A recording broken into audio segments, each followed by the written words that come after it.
जी sister summer, start करें meeting को। चलो ठीक है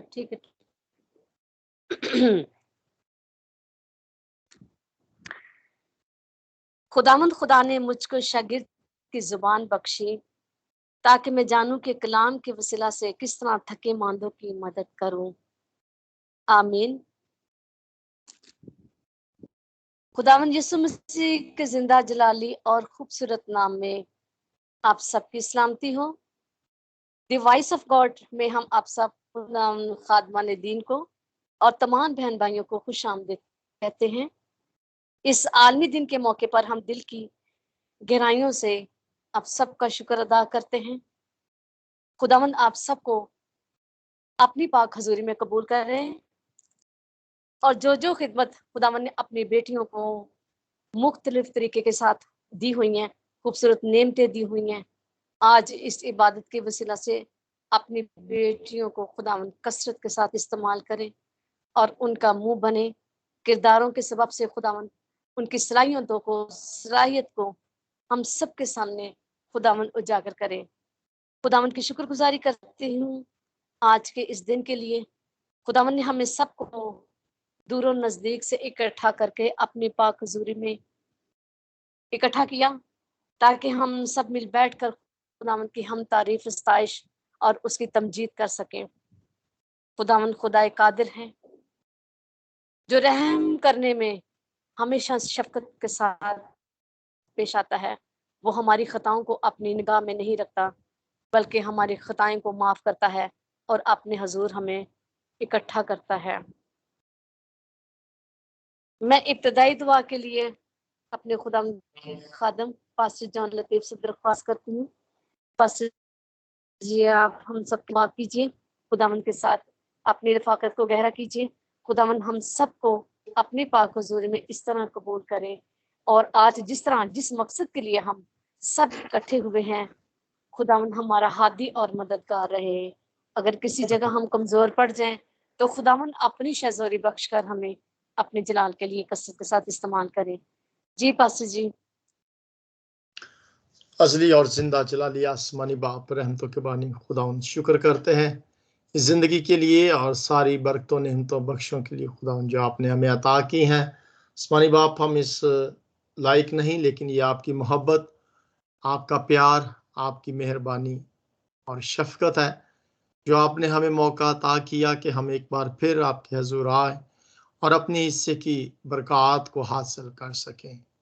शुक्रगुजार हैं खुदावंद तमाम खादमों के लिए, बहनों के लिए, बेटियों के लिए, भाइयों के लिए जो इस वक्त खुदावंद इस पाक मुकद्दस महफिल में आ चुके हैं और जो खुदावंद अपने किरदार को अदा करने के लिए आए हैं, गीत गाने के लिए, प्रस्तश करने के लिए, कलाम को सुनाने के लिए, सुनने के लिए और खुदावंद अपनी बरक़ात को हासिल करने के लिए।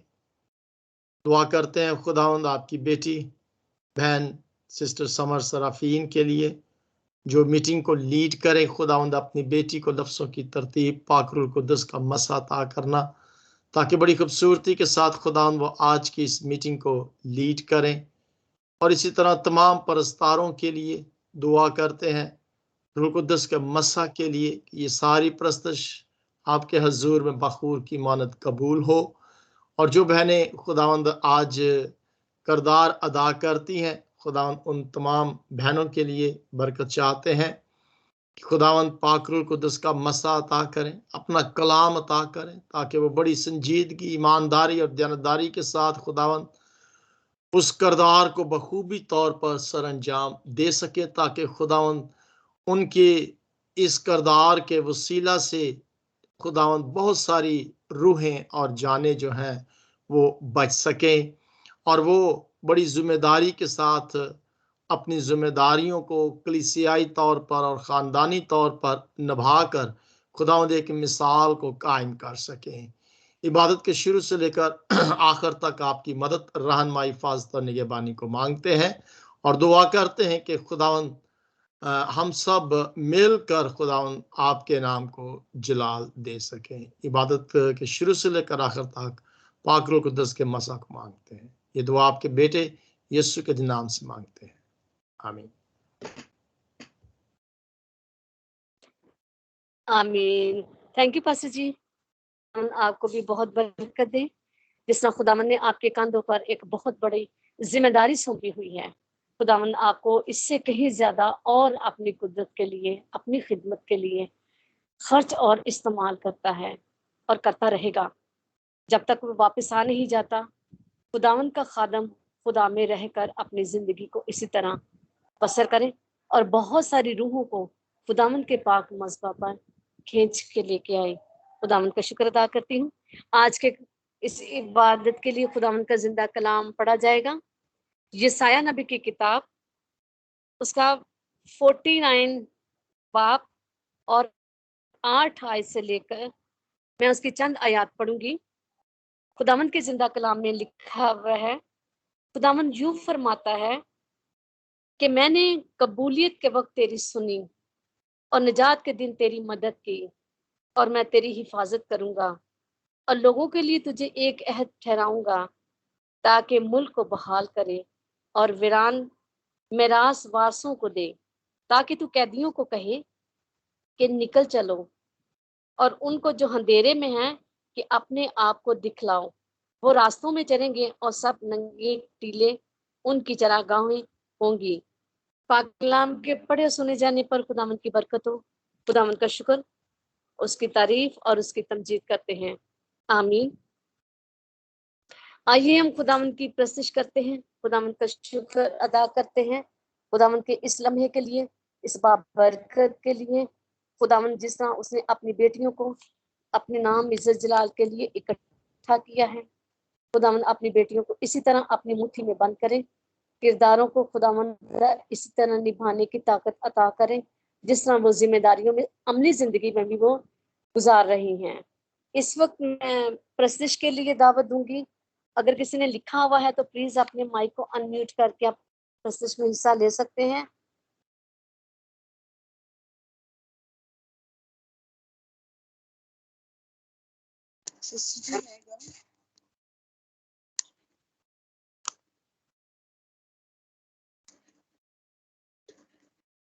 जी सिस्टर जी, अगर कोई और गाना चाहते हैं तो ठीक है, वरना मैं प्रस्तुत करती हूँ।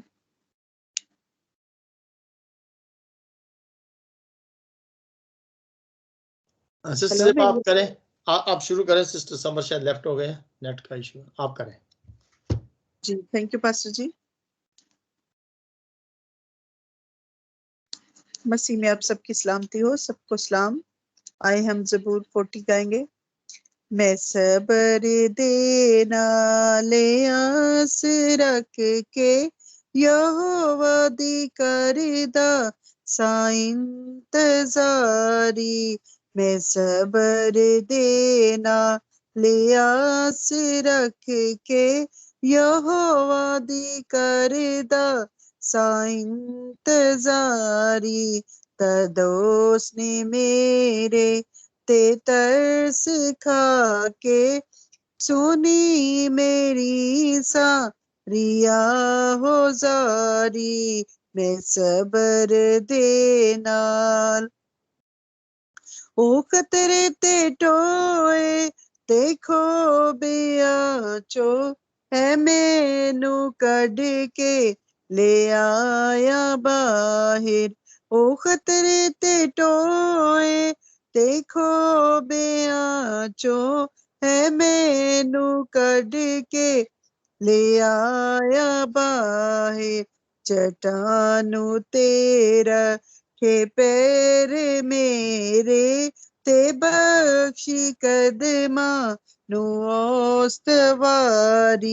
चट्टानू तेरा के पैर मेरे ते बख्शी कदमा नु ओस्तवारी।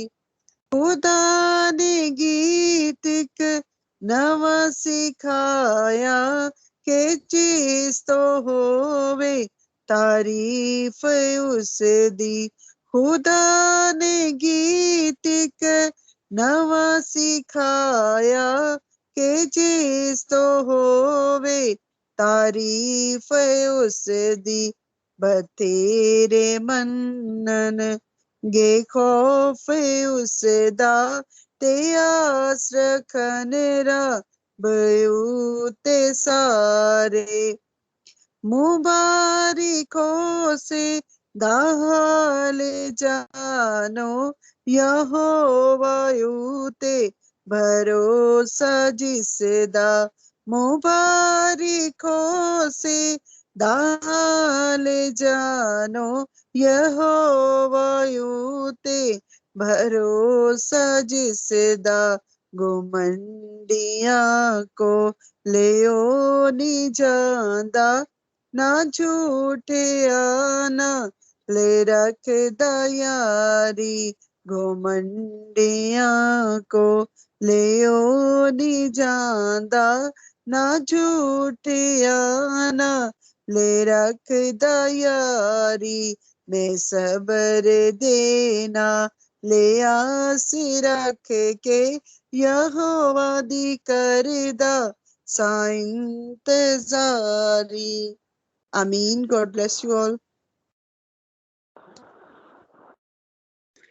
आमीन। थैंक यू सिस्टर जी, इस ब्लेसफुल वर्शिप के लिए खुदावंद आपको बहुत बरकत दे और आप खुदावंद में ऐसे ही खर्च और इस्तेमाल होते रहें। खुदावंद की शुक्रगुजारी करती हूँ।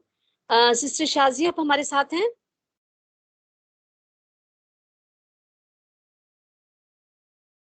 शाजिया हमीद।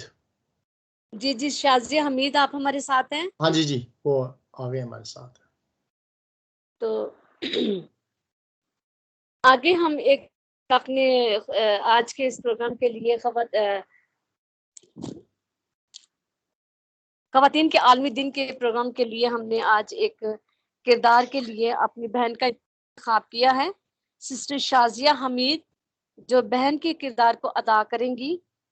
तो खुदावंद की शुक्रगुजारी करती हूँ, खुदावंद अपनी बेटी को बहुत बरकत दे और जिस तरह वो अपनी जिम्मेदारी को, जो जिम्मेदारी दी गई है, वो अपनी जिम्मेदारी को आज खुशउस्लूबी के साथ निभाएं।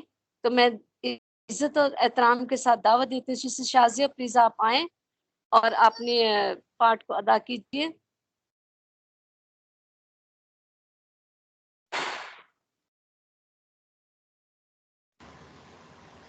जी, सबको जेएमसी की मसीह यीशु में हम सबकी सलामती हो। थैंक यू सिस्टर जी, खुदावंद आप सबको बहुत ज़्यादा बरकत दे।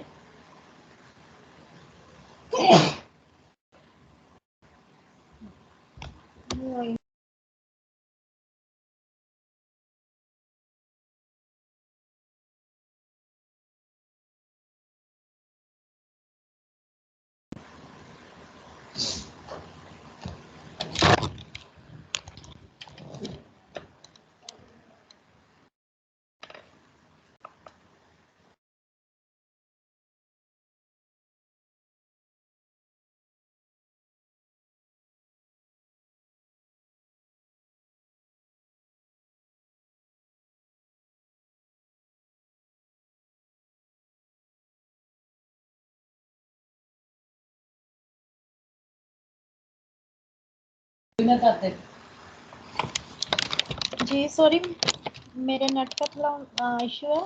जी, सबको जेएमसी की मसीह यीशु में हम सबकी सलामती हो। थैंक यू सिस्टर जी, खुदावंद आपको और आपके घराने को बहुत ज़्यादा बरकत दे। मैं नहायत शुक्रगुजार हूँ खुदावंद की और उसके बाद पास्टर जी की और तमाम इंतज़ामिया की, जिन्होंने आज मुझे मौका दिया इस साइडी पे बोलने के लिए, और खुदावंद का शुक्र करते हैं। मैं आपके साथ हूँ और बेटी क्यूरिया के लिए, जो आज हमारे साथ नहीं है किसी वजह से, जिसको ये रोल दिया गया था, लेकिन वो आज हमारे साथ नहीं है, इस खिदमत को नहीं कर पाई, तो खुदावन ने मुझे मौका दिया कि मैं आपके साथ बोल पाऊँ। खुदावन का शुक्र करती हूँ इस बात के लिए। मैं फ़र्स्ट टाइम आपके साथ बोलने लगी हूँ, अगर कोई गलती होगी तो मुझे माफ़ कीजिएगा। मुझे बहन का रोल के लिए बोलने के लिए दिया गया है। जिस तरह आप सब जानते हैं कि कलाम मुक़द्दस में इतना ज़्यादा बहनों के बारे में इतनी तफसील से कोई भी बातें नहीं हैं, लेकिन जितनी भी हैं बहुत गहरी हैं। जिस तरह एक जगह पे खुदा यीशु मसीह ने कहा कि जो भी कोई अपने माँ बाप को भाई को या बहन को मुझसे ज़्यादा अजीज़ रखता है वो मेरे पीछे नहीं आ सकता। तो बहनों का रोल हम देख सकते हैं कि बहुत ख़ास है। और एक जगह पे हम ये भी देखते हैं कि मरियम और मार्था को, जो अपने भाई लाजर को बेहद प्यार करती थी, इतना ज़्यादा प्यार करती थी कि वो उन्होंने खुदावंद यीशु मसीह को भी कहा, जब वो उनके पास आए तो उनसे कहा कि ए खुदावंद, अगर तू होता तो हमारा भाई नहीं मरता। तो बहनें जो होती हैं वो यानी कि एक माँ का दिल रखती हैं, और भाइयों के लिए भी है कि एक जो भाई होता है वो भी एक बाप का दिल रखता है, वो भी अपनी बहनों से बहुत प्यार करते हैं। लेकिन आज हमारा मौजू भाई के लिए नहीं है, बहन के लिए है। तो मैं आप सबको फरूज की किताब और उसका 2 बाब और उसकी 3 से 10 आयत तक ले जाऊंगी, जिसमें आप यकीनन सारों ने स्टोरी सुन रखी है मूसा की, जिसमें उसकी बहन बड़ी होती है मरियम, उसके हवाला से कि जब फ़ारून ने हुक्म जारी किया अपने परिंदों को, कि जहादियों को, कि जाओ बच्चों का कत्ले आम करो, तो मरियम की माँ, जो अपने बेटा जब उसके घर में पैदा होता है तो नहायत खूबसूरत होता है, तो उनका दिल नहीं करता, वो छुपा लेते हैं। तो 3 माह तक उसकी परवरिश करते हैं, लेकिन जब यानी कि बड़ा होता है तो उसको नहीं छुपा सकते। तो उसकी माँ एक टोकरा तैयार करती है, उसमें चिकनी मिट्टी और राल से उसको तैयार करती है और दरिया नील में जाकर उसको बहा देती है। तो जो माँ का सा दिल रखती है मरियम, वो भी उनके पीछे पीछे जाती है। इस स्टोरी से हम देख सकते हैं कि शायद उसकी माँ सीना पीटती, दिल में बहुत ज़्यादा बोझ रखती हुई किस तकलीफ़ के साथ वापस आ जाती है। और जो नन्ही मरियम होती है, उसकी बड़ी बहन मूसा की, जो माँ का सा दिल रखती है, उसके दिल में अपने भाई के लिए बेहद प्यार होता है। वो वापस नहीं आती, वो देखती रहती है और जानना चाहती है कि मेरे भाई के साथ क्या होता है। हम ये नहीं जानते कि कितनी देर खड़ी रही होगी, कुछ घंटे, कुछ मिनट, या सारा दिन सुबह से लेकर शाम तक। लेकिन लगता है कि सुबह से शाम तक वो खड़ी रही होगी और अपने भाई को देखती रही होगी। और जब फ़ारून की बेटी वहाँ पे आती है और वो अपनी सहेलियों के साथ टहलती है, तो उसको वो टोकरा नज़र आता है। जब वो देखते हैं उसमें से एक बच्चा निकलता है, तो वो छुप के देखती रहती है कि क्या होता है। लेकिन वो फ़ारून की बेटी को देखती है कि जब वो उठाती है और उसके चेहरे पे मुस्कुराहट होती है, खुश होती है उस बच्चे को देखकर, तो हम ये जान सकते हैं कि मरियम ने ना जाने कैसे हिम्मत की होगी। फ़ारून की बेटी के पास जाना कोई आसान काम नहीं था, लेकिन उसने कितनी हिम्मत की होगी, कितनी दफ़ा सोचा होगा कि मैं फ़ारून की बेटी के पास जाऊं। और देखिए किस तौर पे उसके ज़हन में आता है कि वो अपने भाई के लिए क्या कर सकती है। वो फ़ारून की बेटी के पास जाती है और कहती है कि मैम, क्या मैं इसके लिए दूध पिलाने का इंतज़ाम करूं? तो एक बार फ़ारून की बेटी ने भी देखा होगा उसको, ये बाइबल में तो नहीं लिखा, लेकिन हम समझ सकते हैं या अपने तसव्वुर में ख्याल कर सकते हैं कि उसने भी देखा होगा, एक बार अपनी सहेलियों की तरफ देखा होगा, उसकी तरफ देखा होगा, बच्चे की तरफ देखा होगा। तो फिर उसने कहा कि हाँ, जा इसका इंतज़ाम कर कि जो कोई उसको दूध पिलाए और इसकी देखभाल करे, मैं उसका भी ख्याल रखूँगी और उसको इसकी उजरत भी दूँगी। तो मरियम कितनी खुशी के साथ अपनी माँ के पास आती दौड़ी आई होगी, और उसने अपनी माँ को कितने चाव से बताया होगा कि माँ, मैंने अपने भाई का इंतज़ाम कर लिया, मेरा भाई ठीक है और वो मज़बूत हाथों में है। और वो अपनी माँ को खुशी खुशी बताती है कि आप ऐसा करो, क्या आप मूसा का ख्याल रखेंगी, आप मूसा को दूध पिलाएंगी। वो जब जाती है तो फ़ारून की बेटी उसको मूसा सौंप देती है और उसको कहती है कि इसको मेरे लिए दूध पिला और मैं तुझे उजरत भी दूंगी। हम इससे सबक सीख सकते हैं या देख सकते हैं कि एक बहन का दिल जो माँ का सा दिल रखती है, क्योंकि बहनें भाइयों के लिए बहुत प्यार रखती हैं, और वो किस तौर पे अपने भाई के साथ खड़ी रहती है और अपने भाई का ख्याल रखती है और अपने भाई के लिए कितनी फ़िक्रमंद होती है,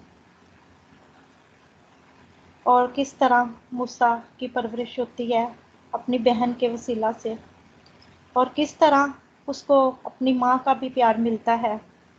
और वो दोनों माँ बेटी कितनी खुश हुई होंगी उस वक्त कि मेरी माँ भी अपने बेटे की देखभाल करेगी और मैं भी अपने भाई के पास रहूँगी और हम उसे देखेंगे। मैं तमाम भाइयों से भी गुजारिश करती हूँ कि अपने तमाम बहनों का बहुत ख्याल रखें, क्योंकि उनको आपकी बहुत ज़रूरत है। और तमाम बेटियों से भी गुजारिश करती हूँ कि वो आने वाली कल की माएँ हैं, वो अपने भाइयों का बहुत ख्याल रखें। Thank you so much, God bless you.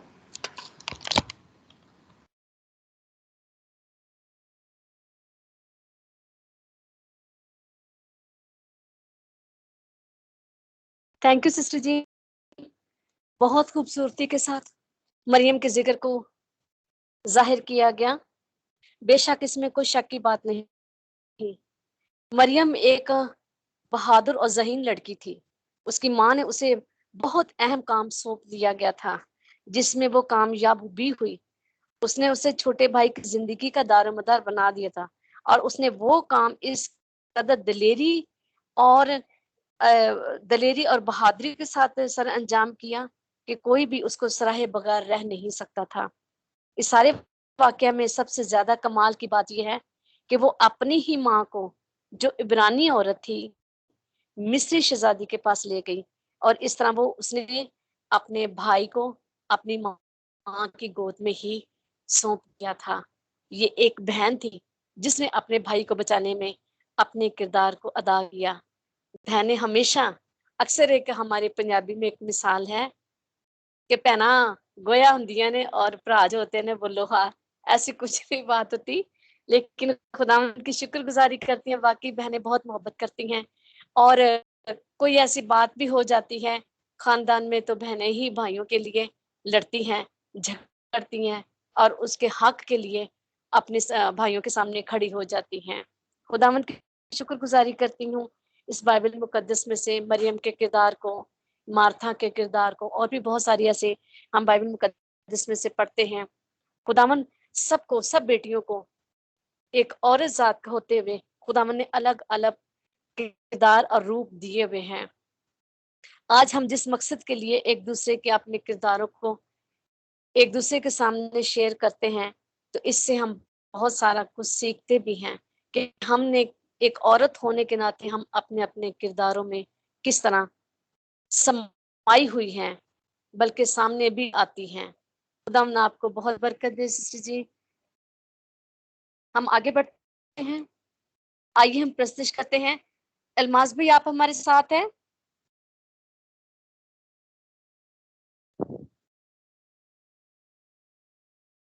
आज किसी ने लिखा हुआ नहीं है प्रस्तुत के लिए, तो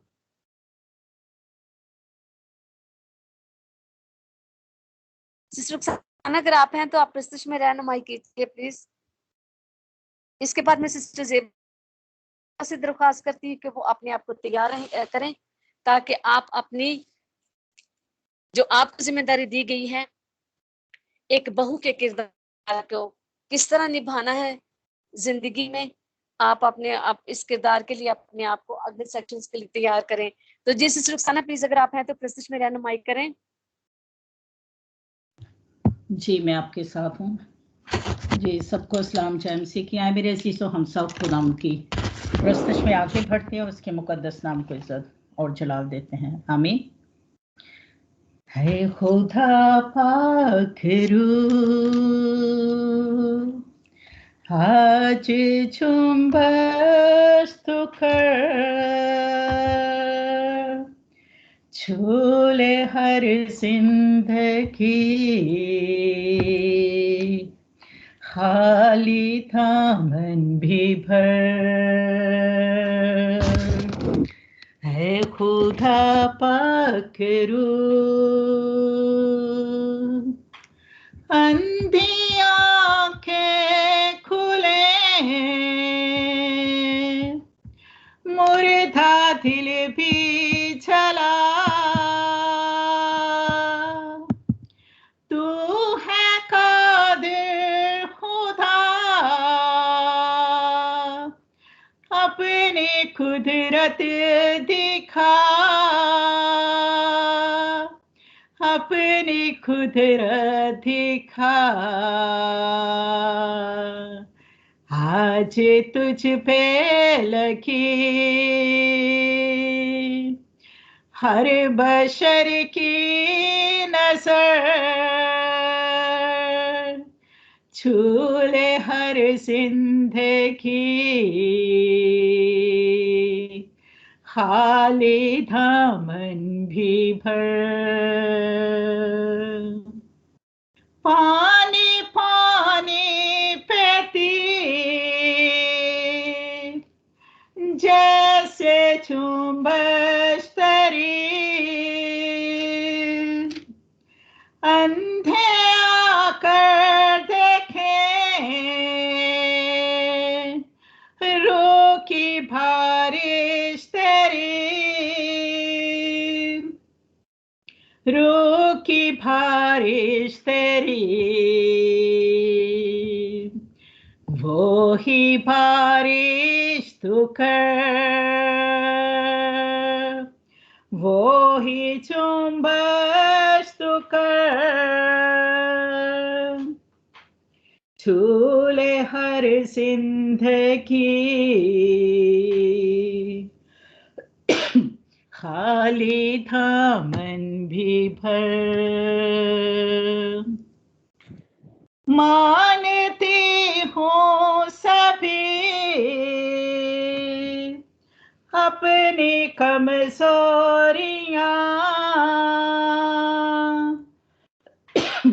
बख्श दे खुदा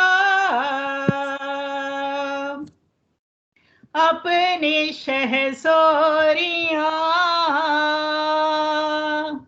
अपनी शहज़ोरियां, मेरी आँखों को दे आज अपना सर, झूले हर जिंदगी, खाली दामन भी भर, है खुदा पाक रूह, आज जुम्बश तू कर, झूले हर जिंदगी, खाली दामन भी भर। हालेलुया, आमीन।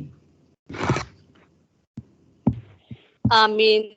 थैंक यू सिस्टर जी, खुदा मन आपको बहुत बरकत दे। बाइबल मुकद्दस में से हमने इब्राहिम के वाक़ये को पढ़ा, जब उसने अपने बेटे के लिए उसकी हम सफर का इंतखाब किया, तो उसने अपने नौकर को अपने भाई के यहाँ भेजा, इस मकसद के लिए कि वो अपनी बहू का अपने बेटे के लिए वहां से एक लड़की को लेके आए ताकि उसकी शादी वहां से उस खानदान में हो। और उस वक्त इन चीजों, इन बातों को बड़ी गौर से देखा जाता था। जब अल अजर इब्राहिम के खानदान में पहुंचा, तो जब रिबका उसे नजर आई, तो रिबका पानी भर रही थी और वो कुएं से पानी निकालती थी। एक कुएं से पानी निकालना बहुत ज्यादा मुशक्कत का काम होता है, बहुत स्ट्रगल होती है, और वो अपने लिए भी और अपने जानवरों को भी पानी पिलाते थे। और जब वो अल अजहर उस कुएं के पास पहुंचा तो उसने एक लड़की को देखा जो कुएं से पानी निकाल निकाल कर अपने जानवरों को भी पिला रही है। तो उसने ये कहा था कि मुझे पानी पीने को मिल सकता है। तो उसने उसे भी पानी पिलाया और उसके जानवरों को भी पिलाया, ऊंटों को भी, और ऊंटों की तादाद बहुत ज्यादा थी। और उस वक्त अगर हम देखें तो उसने उसी वक्त खुदा से दुआ मांगी कि यही बेटी है, यही लड़की है जिसके लिए मेरे आका ने मुझे भेजा है। क्योंकि उस लड़की में कुव्वत थी कि वो नीचे उतरकर पानी, वो मुझे भी उसने पिलाया और मेरे जानवरों को भी पिलाया। तो जब ये मेरा आका, मैं इस बच्ची के बारे में, जिस लड़की के बारे में जाकर बात करूंगा अपने आका से, सारा किस्सा सुनाऊंगा, तो वो यकीनन हाँ में बोल देगा। और इसीलिए कि वो जिस जानवर की कदर कर रही है तो यकीनन वो मेरे आका की भी वफादार होगी। इसी तरह जब बहू का इंतखाब किया जाता है तो यही सोचकर किया जाता है कि वो पूरे घराने को, यानी कि पूरी फैमिली के साथ अपनी जिंदगी को बसर करेगी और एक वफादारी के साथ चलेगी। तो मैं सिस्टर जेबा से दरख्वास्त करती हूँ, सिस्टर जी प्लीज आप आइए और अपनी इस किरदार को, जो कुछ खुदावंद ने आज आपको दिया है, वो हम तक पहुंचाइए। जी सिस्टर जेबा। जी, thank you sister Samar, God bless you. मसीह में आप सबको सलाम। खुदावंद का शुक्र अदा करते हैं कि वो हमें ऐसे मौके फराहम करता है ताकि हम उसके नाम को इज्जत और जलाल दें, और शुक्रगुजार हैं कि उसने सारा दिन हमारी हिफाजत और निगरानी की और ये वक्त बख्शा कि हम उसकी पाक हजूरी में आए। और शुक्रगुजार हैं पास्टर लतीफ जॉन के, जो हमारे लिए ऐसे प्रोग्राम करवाते हैं ताकि हम एक दूसरे को जान सकें। और एक औरत जो एक बेटी है, एक माँ है और एक बहू है, और खुदावंद का शुक्र अदा करते हैं कि उसने हमें एक अहमियत दी है, एक मकाम बख्शा है। फर्स्ट ऑफ ऑल मैं तमाम बहनों को इस दिन की मुबारकबाद देती हूँ, हैप्पी वुमेन डे। जिस किरदार के लिए मुझे मुंतखब किया है, बहू के किरदार के लिए, एक अच्छी बेटी ही एक अच्छी बहू साबित हो सकती है। क्योंकि अगर हम अपने माँ बाप की इज्जत करते हैं, बहन भाइयों का ख्याल और एहतराम करते हैं, और सबसे बढ़कर खुदावंद यीशु मसीह के डर और खौफ में रहते हुए अपनी जिंदगी बसर करते हैं, तो हम हर एक रिश्ते को बखूबी अच्छे से निभा सकते हैं। एक बेटी जब एक नए रिश्ते में बनकर सब रिश्ते नाते छोड़कर निकाह के बंधन में बन जाती है, तो हमें अपने शोहर, अपने हस्बैंड से जुड़े हुए हर रिश्ते को निभाना है। और एक सास और बहू का जो रिश्ता होता है वो ज्यादा करीबी रिश्ता होता है, क्योंकि एक अच्छी सास ही बहू को उसके सब काम समझाती है और सब रिश्तों से मिलाती है, और बहू को अपनी जिम्मेदारियों को संभालना है, निभाना होता है अच्छे तरीके से। जैसे हम एक बहू की बहुत ही खूबसूरत मिसाल जो कलाम मुकद्दस में से हम देखेंगे, रूथ की मिसाल। रूथ की किताब एक बहुत खूबसूरत वाक्य है जो कई बातें सिखाता है। मसलन खुदा के इरादे और मकासद गैर मुतवक्को तौर से पूरे होते हैं। खुदा वफादार लोगों की जिंदगियों में काम करता है। खुदा की शफकत और भलाई सिर्फ पैदाइशी यहूदियों के लिए नहीं बल्कि हर किसी के लिए है। खुदा सारे लोगों की फिक्र और निगहदाश्त करता है और उनकी रोजाना जिंदगियों में काम करता है। रूथ की कहानी इसराइली कौम के लिए लिखी गई। रूथ इसराइल के किसी कबीले से नहीं बल्कि मोआब से ताल्लुक रखती थी। उसने अपने आबाई खानदान के तहफ़्फ़ुज़ को खैराबाद कह दिया और इसराइल में आ गई ताकि अपनी बेसहारा सास के साथ रहे और उसकी निगहदाश्त और खिदमत करे। रूथ और उसकी औलाद इसराइल के अजीम तरीन बादशाह दाऊद के आबा अजदाद से थी।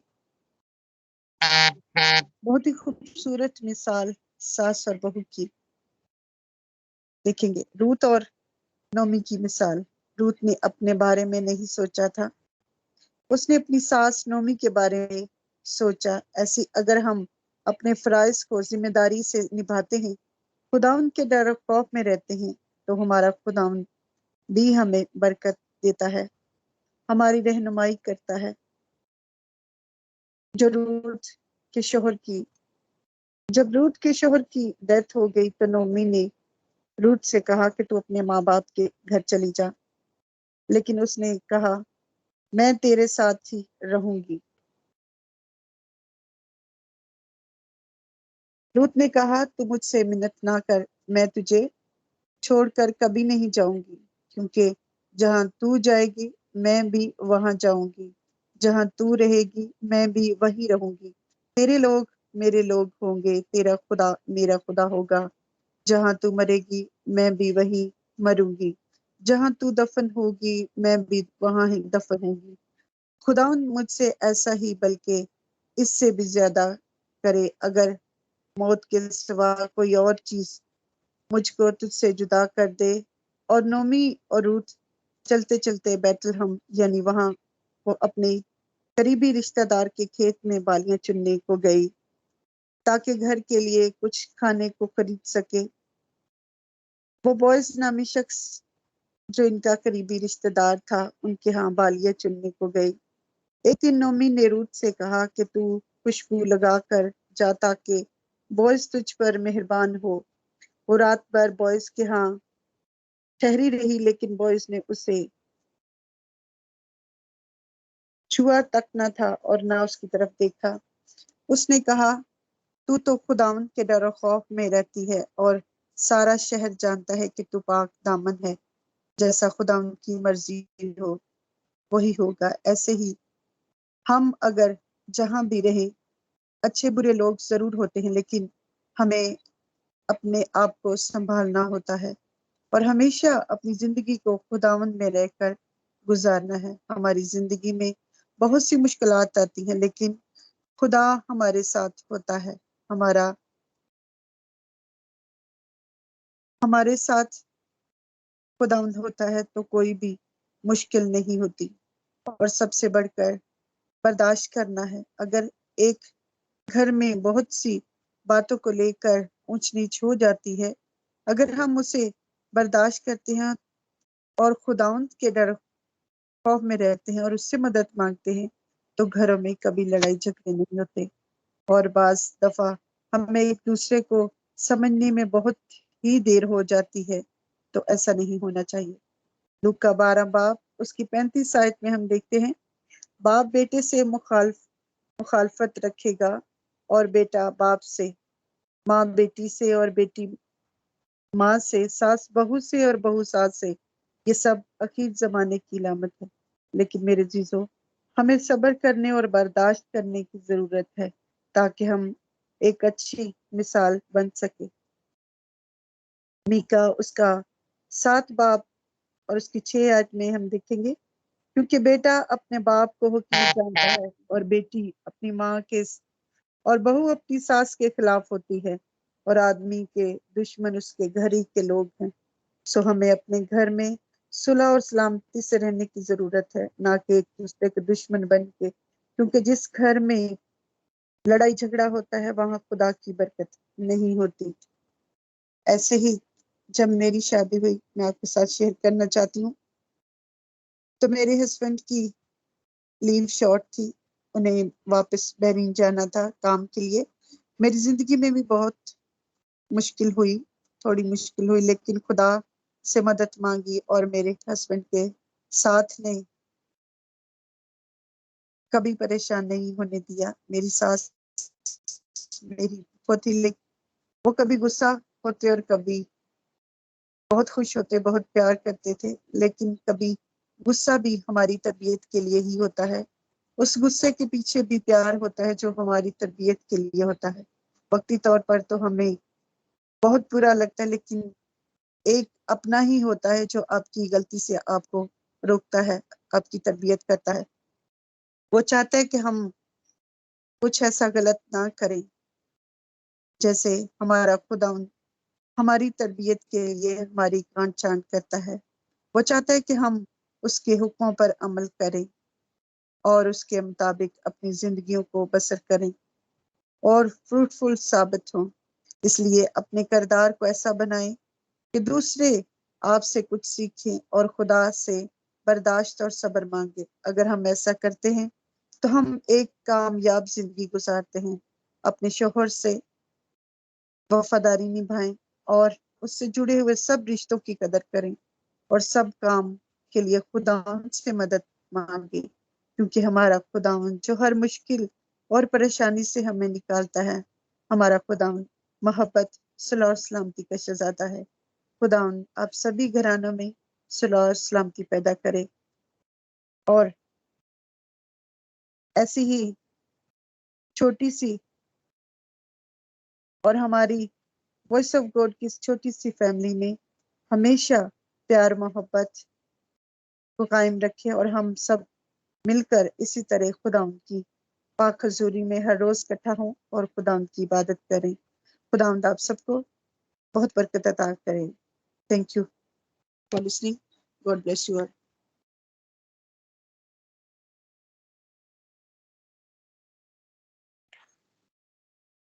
आमीन। Thank you sister Zeba. बहुत खूबसूरती के साथ, तफसील के साथ आपने अपने किरदार को हम तक पहुंचाया। यकीनन ये हकीकत है कि एक बहू को बहुत ज़्यादा सब्र और तहम्मुल के साथ अपने ख़ानदान में अपनी जगह बनानी पड़ती है, क्योंकि मैंने भी बहुत कुछ सीखा है। क्योंकि जब खुदावंद सरफराज करना चाहता है तो पहले उसे आजमाता भी है। आजमाइश हमारी तरबियत के लिए और हमारी कामयाबी के लिए बहुत ज़रूरी है, क्योंकि कलाम कहता है जिससे वो मोहब्बत करता है उसे तंबी भी करता है। खुदावंद के कलाम में लिखा हुआ है, इज्जत और हुर्मत उसकी पोशाक है और वो आइंदा अयाम में हस्ती है। खुदावंद जब उसे आजमाइश में से निकालता है तो फिर वो एक हस्ती बन जाती है। ये एक मामूली नहीं, खुदावंद उन बहुओं को खुदावंद बहुत बरकत दे और खुदावंद अकल और दनाई और फहम अता करे, क्योंकि बहू एक खानदान को लेकर चलती है। खानदान को के साथ उसका वास्ता होता है, एक लेडी का खानदान के साथ वास्ता होता है, तो उसी के साथ अपनी रफाकत और वो अपनी मोहब्बत को देखते हैं। और अगर मोहब्बत और रफाकत ना मिले तो फिर उसके अंजाम भी अजीब होते हैं। खुदावंद की शुक्रगुजारी करती हूँ आज के इस बहू के किरदार के लिए, जो हमें नोमी और रूत के तौर पर हमें बाइबल मुकद्दस में से मिले। खुदावंद का शुक्र करती हूँ। आइए हम प्रस्तुति में आगे बढ़ते हैं। मैं क्यूरिया से दरख्वास्त करती हूँ कि प्लीज आप आए और हम दस्ताइश में आगे बढ़े। आमीन। खुदावन का शुक्र हो। तू मेरी सच्चाई को सुन ले, यहोवा दिल की दुहाई वो सुन ए यहोवा। तू मेरी सच्चाई को सुन ले यहोवा, जो दिल की वो सुन ए यहोवा। बेगर्ज होठों से तुझको पुकारूं, तो सुन ले खुदावन मैं तुझको पुकारूं। मैं बेगर्ज होठों से तुझको पुकारूं, तो सुन ले खुदावन मैं तुझको पुकारूं। मेरा फैसला तेरे दर से हो साथ, तेरी आंखें सच को परखने पे कादिर। मेरा फैसला तेरे दर से हो सादिर, तेरी आंखें सच को परखने पे कादिर। यहोवा तुझी से दुआ मैंने की है, दुआ का मेरी जवाब तू ही है। यहोवा तुझी से दुआ मैंने की है, दुआओं का मेरी जवाब तू ही है।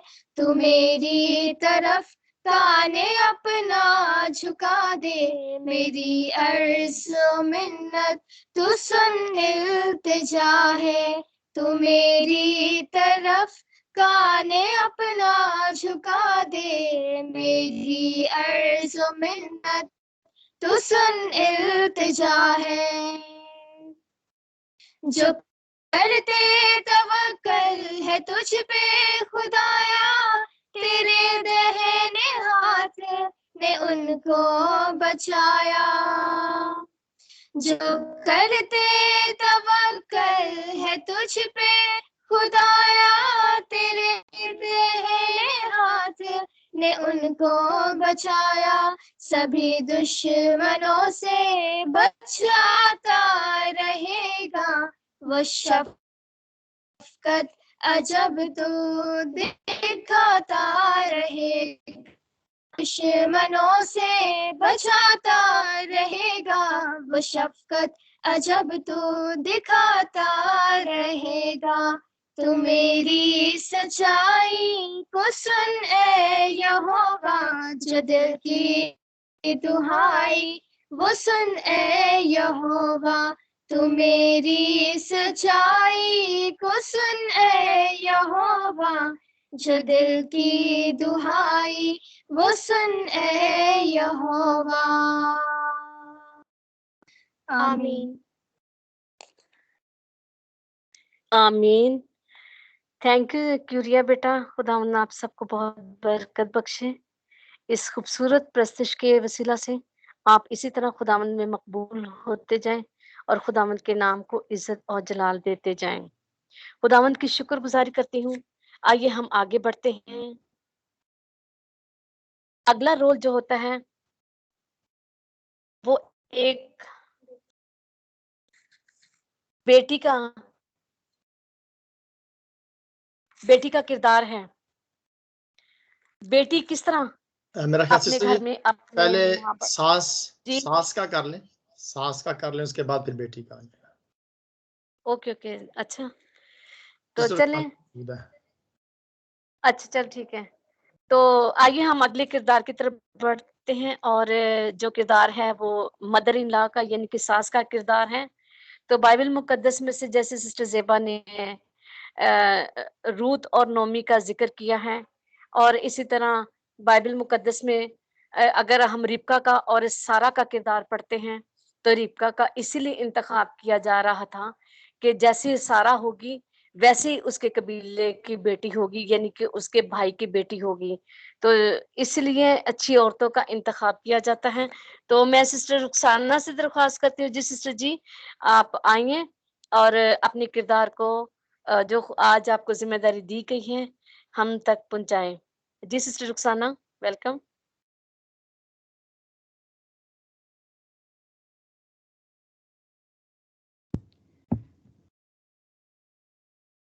खुदाम यसू मसीह के बाबरकत जलाली और कुदरत वाले नाम में खुदावंद के तमाम बरगज़ीदों की खिदमत में मेरी तरफ से मेरे घराने की तरफ से आप सबको शालूम।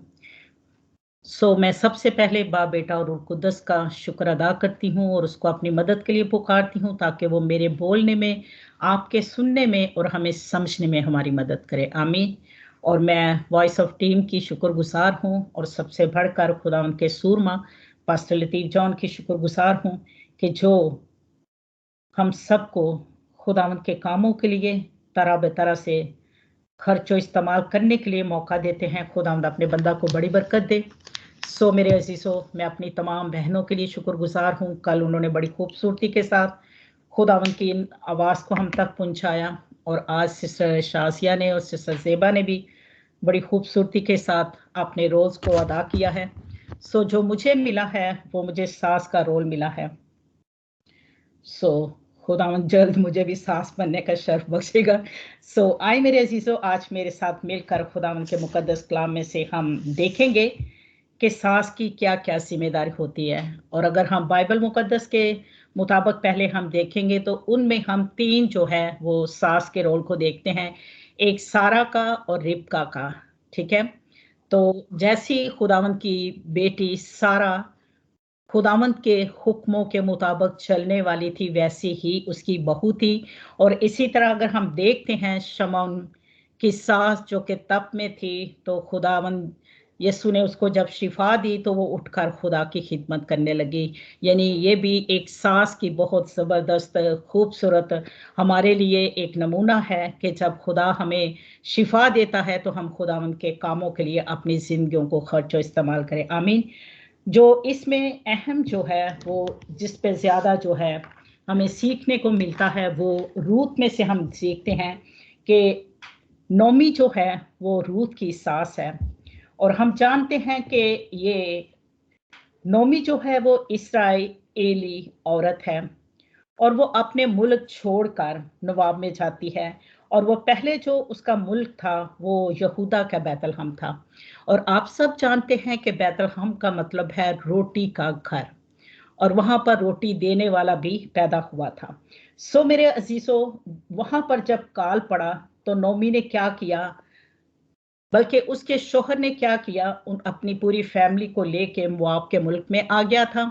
और वहां पर जब आया था तो वो देखे कि जब खुदावंद को हम छोड़ते हैं कि खुदावंद जो है हमारी हर मुश्किल हालात में हमें देने की कुदरत सिर्फ और सिर्फ वो ही रखता है, लेकिन हम इस मकसद को भूल जाते हैं और हम क्या करते हैं, अपनी सोच के मुताबिक इस रिज़्क को हासिल करने की कोशिश करते हैं। और जब वो वहां से बैतलहम को छोड़कर मुआब में आए हैं तो वहां पर क्या होता है, नोमी के साथ पहले उसके हस्बैंड की डेथ होती है, फिर उसके बेटों की शादी मुआबी औरतों से वो कर लेते हैं और फिर उन दोनों बेटों की भी डेथ हो जाती है।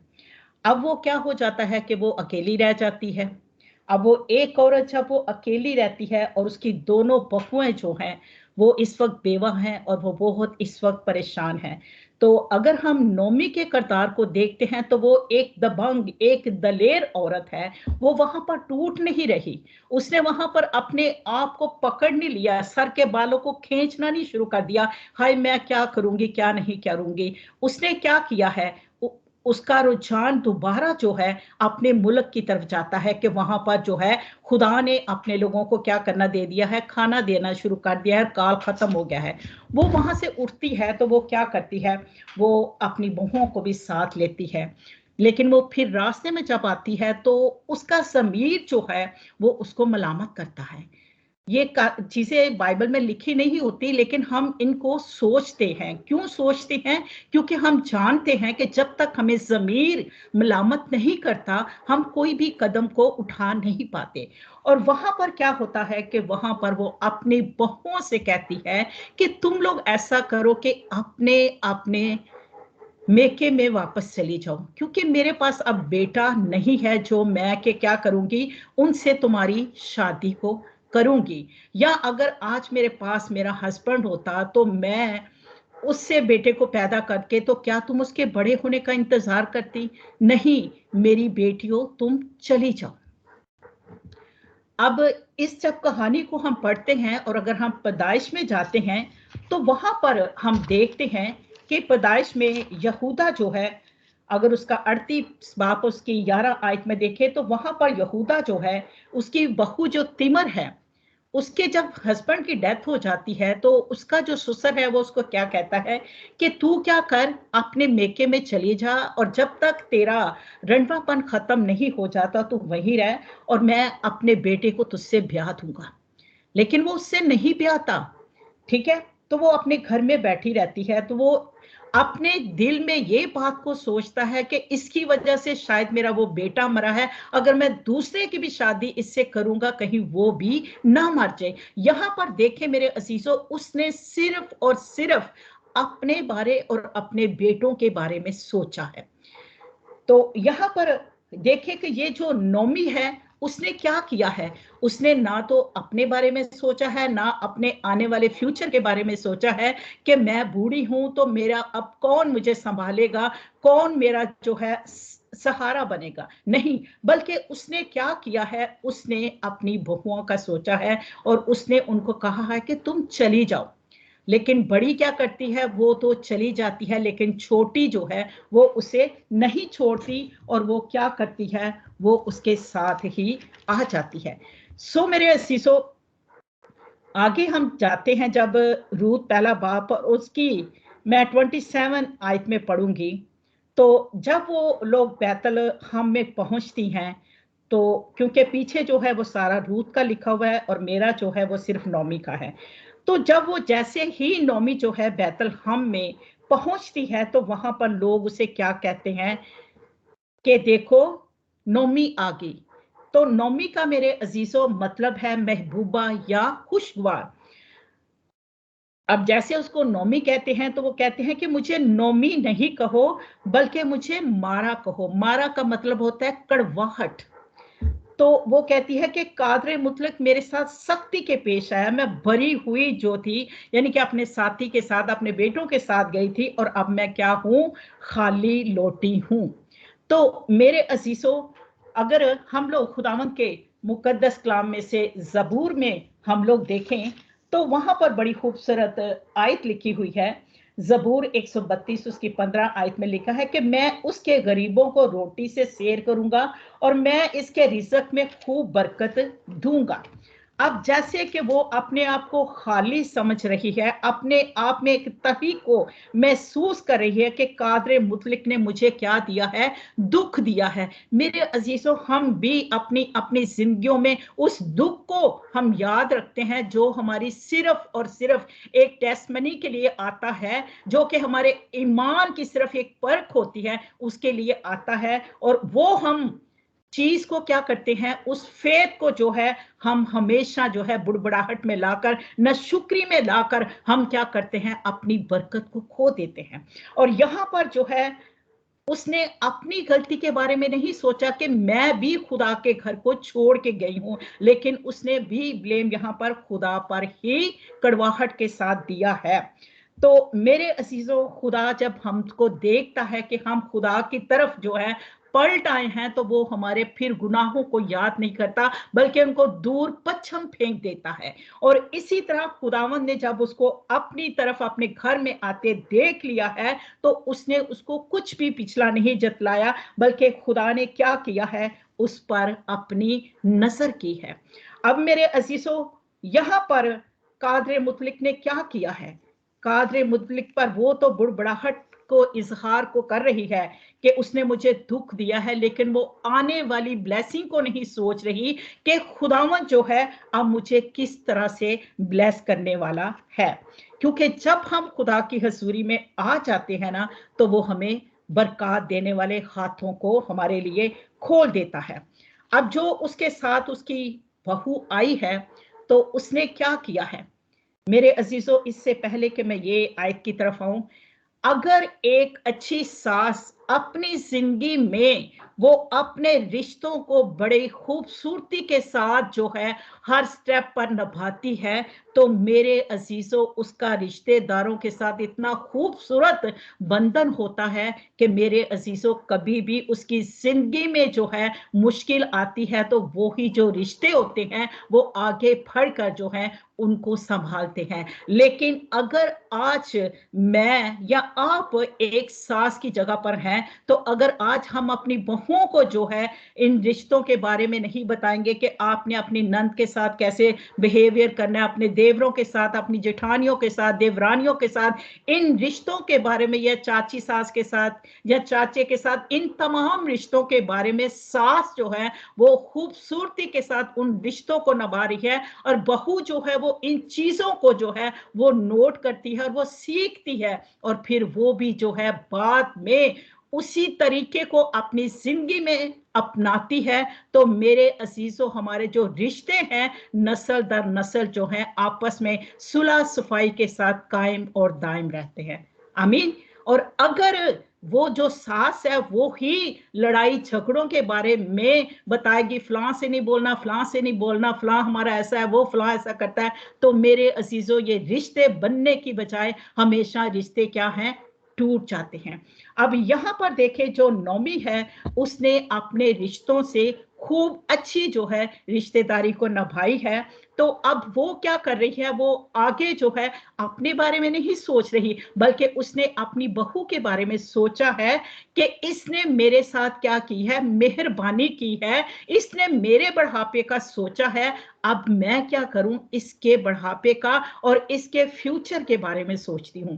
अब वो उसको क्या कहती है, उसको वो कहती है, आप देखें रूत 2 बाब और उसकी 20 आयत में लिखा है, नोमी ने अपनी बहू से कहा वो खुदावंद की तरफ से बरकत पाए जिसने जिंदों और मुर्दों से अपनी मेहरबानी बास ना रखी। नोमी ने उससे कहा ये शख्स हमारे करीबी रिश्ते का है और हमारे नजदीक के कराबतियों में से एक है। और वहां पर जो है एक बोस जो है उनके करीबी रिश्तेदार का था, और वो सोचती है कि तू क्या कर, वो जब आपको पता है कि पीछे ये रूत का था, वो उसको जब भेजती है कि तू जा बालियां चुन, और वो वहां पर जाती है, उसी के खेत में जाती है और वहां से वो लेकर आती है। जब वो जितना भी वो चुनती है वहां पर बालियां वगैरह सारा कुछ, तो वो ला के देती है, जो उसने वहां पे खाया होता है वो भी ला के देती है। और वो फिर उससे पूछती है, मुझे ये बताना इसलिए जरूरी है क्योंकि जब मैं ये बताऊंगी तो फिर मैं अपने इस पॉइंट की तरफ आऊंगी। तो मेरे अजीजों, जब वो उसको बताती है, फिर उसको पूछती है कि तू किसके खेत में गई थी, फिर वो उसका नाम बताती है, तो फिर वो जो है उसके बारे में सोचती है, और फिर वो कहती है कि वो जो है हमारे क्या है, करीबी के रिश्तेदारों में है। तो फिर उसको कहती है 22 आयत में, नौमी ने अपनी बहू रूत से कहा मेरी बेटी अच्छा है तू उसकी छोकरियों के साथ ही जाया कर, वो तुझे किसी और खेत में ना पाए। सो वो बालियां चुनने के लिए जौ और गेहूं की फसल के खात्मे तक वो उसकी छोकरियों के साथ ही रही और अपनी सास के साथ साथ ही रही। अब वो देखें अपनी सास के हुक्म के मुताबिक एक एक कदम को क्या कर रही है, उठा रही है, और वो जैसा उसको कहती है वो वैसा ही कर रही है। अब जब उसने सोचा है कि मैं इसके क्या करूं, इसके मुस्तकबिल के लिए, इसकी शादी के लिए, इसके फ्यूचर के लिए अब वो वहां पर सोच रही है, तो वो उसको क्या कहती है, वो उसको कहती है कि आज रात तू क्या करना, तू खुशबू लगाकर जब वो रात को खाना खाकर अपने खलियान में जब सो जाएगा तो तू उसकी क्या करना, टांगों को खोलकर, पांव को खोलकर वहां पर लेट जाना। मेरे अजीजों, पांव खोलकर लेट जाना, इसका मतलब ये है कि वो चाहती थी कि बोस जो है वो रूस से क्या करे, शादी करे। लेकिन वहां पर जो है मूसा की शरीयत के मुताबिक जो है वहां पर क्या होता था कि जो और भी इसके नजदीक करीबी रिश्तेदार होता था उससे भी पूछा जाता था, तो फिर उसके मुताबिक जो है जो इस चीज को तस्लीम करता था उसको फिर जो है वो इख्तियार मिलता था। तो वहां पर उन्होंने क्या किया, जब वो उसके पास गई है तो उसने क्या किया है, उसने उसको टच नहीं किया, बल्कि सुबह होने से पहले उसको वहां से भेज दिया है। तो मेरे अजीजों, यहां पर कहने का मकसद ये है कि जो औरत जो है खुदावंद की हजूरी में जिस्मानी रिश्तों के भी फर्मा बरदार रहती है, खुदा की भी फर्मा बरदार रहती है, तो मेरे अजीजों खुदा जो है वो उनकी इज्जतों का क्या करता है, पालन रखता है। अगर आप लोग सारा की कहानी के बारे में जानते हैं, इब्राहिम जब उसने बताया मेरी बहन है, और रिबका ने भी यही कहा, तो जब वो अबीमेलेक उसके पास गया है रात के वक्त सारा के पास, तो उसने कहा कि तू जिसको छू रहा है तुझे पता है वो किसकी है। तो मेरे अजीजों, अब रात का वक्त है, तो खुदावंद ने वहां पर क्या किया है, उस अपने बंदे इब्राहिम की खातिर उसकी आंखों को खोला है और उसकी इज्जत को वापस लुटाया है। और यहां पर भी खुदा ने क्या किया है, उसकी पाक दामनी पर किसी तरह से तोहमत नहीं लगने दी, बल्कि उसको क्या कहा है कि पो फटने से पहले तू यहां से चली जा। अगर मैं और आप भी अपनी बहुओं की बेहतरी चाहते हैं, खुदा ना करे हमारी जिंदगियों में अगर कोई ऐसा कदम आ जाता है, तो जैसी हमारी अपनी बेटियां हैं वैसे ही वो हमारी अपनी बेटियां, बल्कि वो ही हमारी बेटियां होती हैं। तो अगर उनको हम वो रुतबा देते हैं। तो मेरे अजीजों, हम अपनी बेटियों के फ्यूचर के लिए सबसे अच्छा बीज बो रही हैं। हालेलुया। क्योंकि जैसा बोते हैं वैसा काटते हैं। जिस पैमाने से आज हम नाप रहे हैं, उसी पैमाने से जो है मेरे अजीजों हमारे लिए नापा जाएगा। अब यहां पर रूत ने अपनी सास के लिए कितना खूबसूरत बीज बोया। अब रूत जो है वो कितना खूबसूरत, नोमी जो है रूत के लिए कितना अच्छा जो है बीज को बो रही है। अब क्या हुआ है वो उसकी कहानी मैं आप लोगों को नहीं बताऊंगी। तो मेरे असीसों, वहां पर देखे कितनी खूबसूरत वहां पर लिखा हुआ है कि फिर उसकी शादी हो गई है, फिर वो वहां पर चली गई है। और जब वो वहां पर गई है तो खुदा ने उस पर अपना रहम किया है। तो मेरे असीसों, जब खुदा ने उसको अपना उस पर रहम किया है, तो आप लोग देखें आखिरी बाप को देखेंगे और मैं उसकी आयत पढ़ूंगी। औरतों ने नोमी से कहा, खुदावन मुबारक हो जिसने आज के तुझको नजदीक के कराबियत के बगैर नहीं छोड़ा। उसका नाम इस्राएल में मशहूर हो, और वो तेरे लिए तेरी जान का बहाल करने वाला और तेरे बढ़ापे का पालने वाला हुआ, क्योंकि तेरी बहू तुझसे मोहब्बत रखती है और तेरे लिए 7 बेटों से बढ़कर है और वो उसकी माँ है। नोमी ने उस लड़के को लेकर उसे अपनी छाती से लगाया और उसकी दाया बनी, और उसकी पड़ोसियों ने उस बच्चे का नाम दिया और कहने लगी कि नोमी के लिए बेटा पैदा हुआ, और उन्होंने उसका नाम बोस रखा। अब मेरे असीसों, हम खुदावंद का शुक्र अदा करते हैं कि नोमी जो है, देखें कि एक दलेर औरत होने के साथ साथ उसने हर रिश्ते को खूबसूरती के साथ निभाया है, और अपने लिए नहीं बल्कि जैसा उसने अच्छा सोचा वैसे ही सोचा है, और जिसकी वजह से वो एक दलेर और वफादार औरत है। मुश्किल हालात को ऐसे मुकाबला किया है और मुकाबला करते वो कामयाब हो गई है, और उससे दाऊद बादशाह की परदादी बनने का शर्फ हासिल हुआ है। हालेलुया। सो मैं खुदावंद की शुक्र अदा करती हूँ, और मैं इसके साथ आप लोगों को अपनी जिंदगी की भी टेस्टमनी सुनाऊंगी। क्योंकि जब मेरी भी शादी हुई थी तो मैं जिस घर में आई थी, और उस घर में जो था, क्योंकि मैं फिलदिफिया पेंटिकॉस्टर की थी, और मैं खुदा की शुक्र अदा करती हूँ कि मैं बपतिस्मा याफ्ता थी, और जब मैं उस घर में गई थी तो उनमें से कोई भी जो था खुदा की तरफ नहीं था। तो मेरे जो नीचे चचा ससुर थे, उनके घर में एक कब्र थी। वहां पर एवरी थर्सडे जो था ना, वहां पर उस कब्र पर जो था ना, वो दिया जलाया जाता था। और मुझे सब मना करते थे, इस तरफ तो पाँव नहीं करना, इस तरफ को जो है ना वॉशरूम को तो यूज नहीं करना, क्योंकि जो है पहले ही तेरे बच्चे नहीं हो रहे तो तेरे बच्चे नहीं होंगे, या तेरे ऊपर कोई ऐसे साए पड़ेंगे। तो मैं इन चीजों पे बिलीव नहीं करती थी, और ना ही मैंने इन चीजों पे बिलीव किया, और ना ही मैं उधर दिया चढ़ाया, और ना ही मैंने उसकी एक दिन भी जो थी पूजा की, बल्कि मैंने की खुदावन की पूजा की, उसी को पुकारा और उसी ही की मैं प्रस्तुत करती रही। खुदावन का फसल हो कि मैंने नहीं की थी, खुदा ने मुझे औलाद से भी ब्लेस किया, और खुदा ने मुझे मेरी बेऔलादी को भी खत्म किया, और खुदा ने मेरी उस बुत परस्ती से की तरफ मेरा रुझान नहीं रहने दिया, बल्कि अपने जलाल के लिए मुझे वहां पर खर्चो इस्तेमाल किया।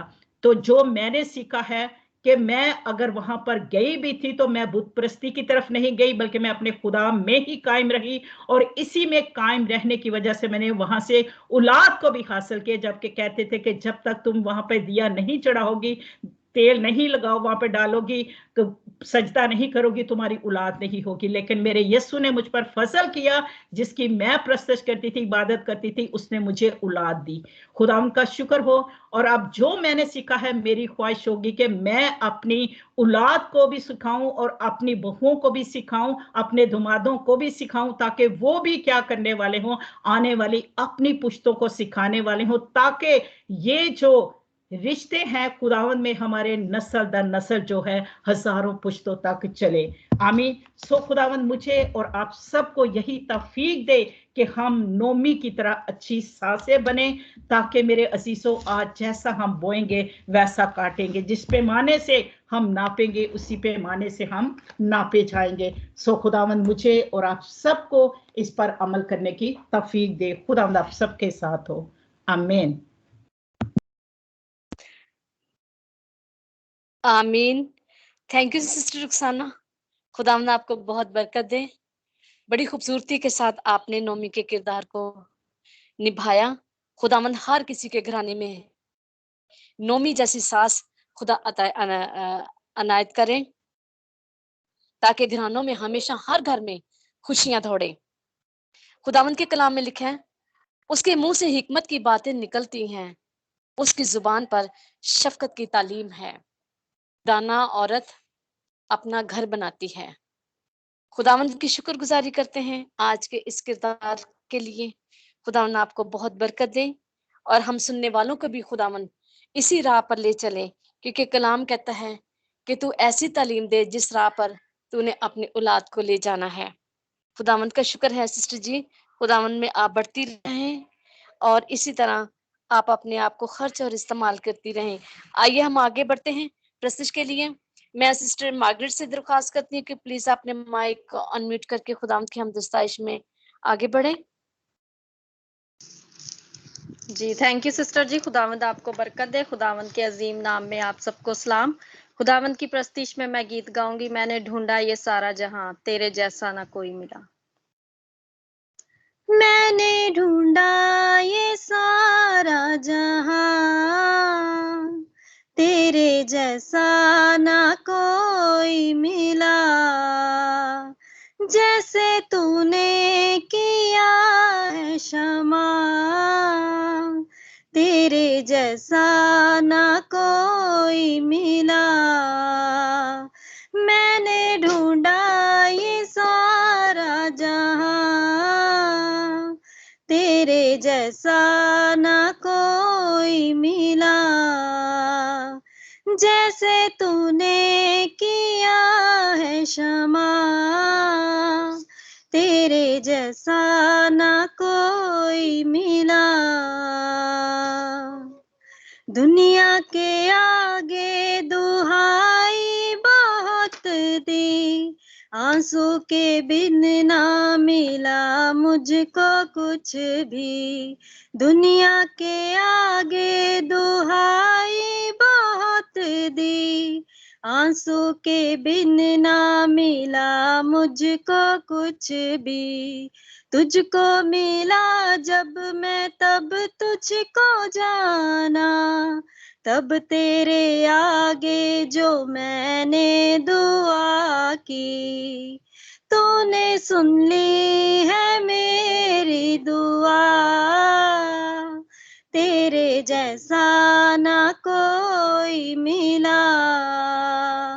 तूने सुन ली है मेरी दुआ, तेरे जैसा ना कोई मिला। मैंने ढूंढा ये सारा जहां, तेरे जैसा ना कोई मिला। पापों का था कर्ज मुझ पे जो भारी, दुखों में जिंदगी गुजारी थी सारी। पापों का था कर्ज मुझ पे जो भारी, दुखों में जिंदगी गुजारी थी सारी। मेरे गुनाहों से मुझको बचा ले, तूने खुदा अपनी जिंदगी थी वारी। तूने कर दी है कीमत अदा, तेरे जैसा ना कोई मिला। तूने कर दी है कीमत अदा, तेरे जैसा ना कोई मिला। मैंने ढूंढा ये सारा जहां, तेरे जैसा ना कोई मिला। हसरत को पूरी तूने किया है, जो मैंने मांगा वो तूने दिया है। हसरत को पूरी तूने किया है, जो मैंने मांगा वो तूने दिया है, दे के सकूं मेरी जिंदगी को तूने, मेरा हर एक बोझ तूने लिया है, दे के सकूं मेरी जिंदगी को तूने, मेरा हर एक बोझ तूने लिया है, मेरी खुशियों की तो है वजह, तेरे जैसा ना कोई मिला, मेरी खुशियों की तो है वजह, तेरे जैसा ना कोई मिला, मैंने ढूंढा ये सारा जहां, तेरे जैसा ना कोई मिला, जैसे तूने किया है क्षमा, तेरे जैसा ना कोई मिला, तेरे जैसा ना कोई मिला। Thank you sister ji, hallelujah, आमीन। आमीन। Thank you sister ji, Surat blessful प्रस्तुत के लिए। खुदावन आपको बहुत बरकत दे, हम सब ने बहुत बरकत पाई। खुदावन इसी तरह आपको अपनी हजूरी में खर्च और इस्तेमाल करता रहे। खुदावन का शुक्र अदा करते हैं। आइए हम प्रोग्राम के आखिरी हिस्से में दाखिल होते हैं, जहां पर हम खुदावन के खादिम के जरिए बेटी के किरदार को सुनेंगे, क्योंकि हकीकत है कि बाप से ज्यादा बेटियों को और कौन जानता है।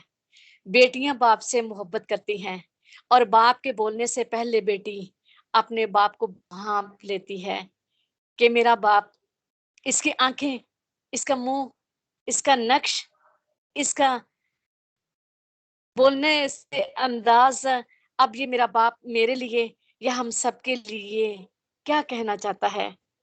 खुदावंत के कलाम में भी लिखा हुआ है कि देख मैं कौमों पर अपना हाथ उठाऊंगा और उम्मतों पर अपना झंडा खड़ा करूंगा, और वो तेरे बेटों को अपनी गोद में लिए आएंगे और तेरी बेटियों को अपने कंधों पर बिठाकर पहुंचाएंगे।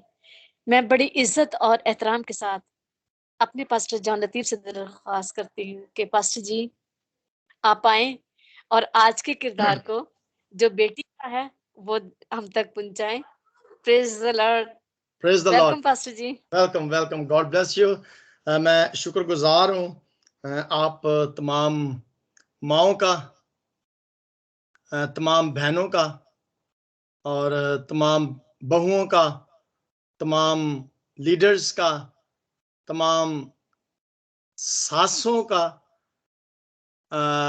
बेशक सिस्टर रक्साना की तरह और भी बहुत सारी हमारी बहनें हैं जो सास नहीं है, लेकिन एक बात जरूर है कि वो बेटी जरूर है। सो ये किरदार आज मेरे झोली में आया है और बड़ी खूबसूरती के साथ सिस्टर समर ने इस बात को इंट्रोड्यूस किया है कि बाप का जो किरदार होता है ये एक बहुत ही फैमिली के अंदर आम होता है। तो सिस्टर रुखसाना, अगर आप सास नहीं है लेकिन बेटी जरूर है। सो आप बहू हैं फिर भी बेटी हैं, सास हैं फिर भी बेटी हैं, आप बेटी भी हैं, बहन भी हैं, यानी कि जितनी भी खवातीन हैं एक किरदार जरूर है और वो बेटी का है। सो तमाम बेटियां जो इस वक्त हमारे साथ स्काइप में मौजूद हैं, ये किरदार अनफॉर्चुनेटली अभी 10 मिनट पहले सिस्टर रुखसाना से पहले सिस्टर जोसना ने मुझे कहा कि जी मैं बहुत बिजी हूँ, अभी तक मैं बाहर हूँ, घर नहीं पहुंच सकी। तो मैंने कहा ये किरदार तो बहुत आम है, ये अगर मिस हो गया तो समझ लें कि ये हमारी जो खवातीन की जो कॉन्फ्रेंस थी ये बिल्कुल जाया तो नहीं कह सकते, लेकिन उसका फायदा नहीं होगा, क्योंकि ये तमाम बहनें हैं, तमाम बेटियां हैं। और मैं इन तमाम बेटियों का शुक्रिया अदा किस तरह से करूंगा, वो तमाम बाद में करना था, लेकिन ये मुझे एक खुदा की तरफ से मैं समझता हूं कि ये एक मौका मिल गया कि मैं बेटियों के बारे में आपके साथ चंद अल्फाज 5-10 मिनट बोलूंगा, ज्यादा नहीं बोलूंगा, एक हवाले के साथ। हवाला है ज़बूर 144, साम 144 और उसकी 17 आयत।